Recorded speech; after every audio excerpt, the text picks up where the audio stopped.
Assalamualaikum warahmatullahi wabarakatuh. Video yang diduga merupakan aksi Bupati Pidi, Ahmad Roni alias Abu Syi, kembali muncul ke publik.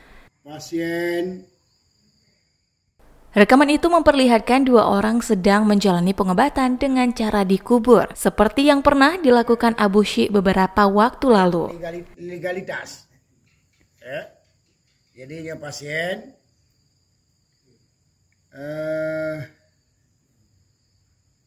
dari pemerintah PD,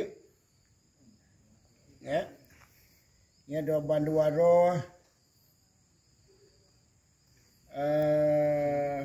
staf pemerintah PD. Kali ini, orang yang menjalani pengobatan unik ini diklaim merupakan dua staf di pemerintahan Kabupaten Pidi. Maka terdapat penyakit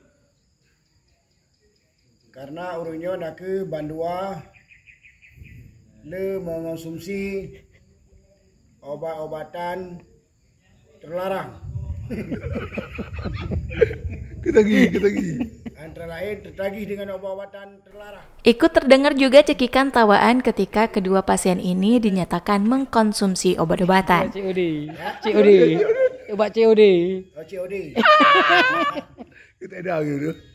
Tak jelas apakah yang disampaikan dalam video itu adalah candaan atau tidak. Namun keduanya disebut memiliki 3 orang istri. Menderita dampak makan sering paju ubatnya hingga tubuh urungnya saya menderita bandua. Yang bandua kita heboh sepoi dong. Jadi dia tak coba usaha. Di bagian akhir, tak lupa masyarakat diajak tidak takut dan tidak segan-segan untuk berobat bersama Abu Syi. Yang nak ke racun.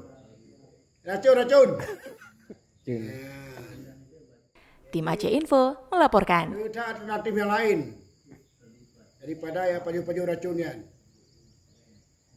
Kami si keluarga besar kita ya di Kabupaten PD-nya orang yang atau orang Aceh. Baik segan-segan dia. Abu Syi, anak pun termakut karena Abu Syi terawat tu Aceh, orang Aceh si Abu Syi. Ya dia tehnan Abu Syi tetap orang Aceh, ya.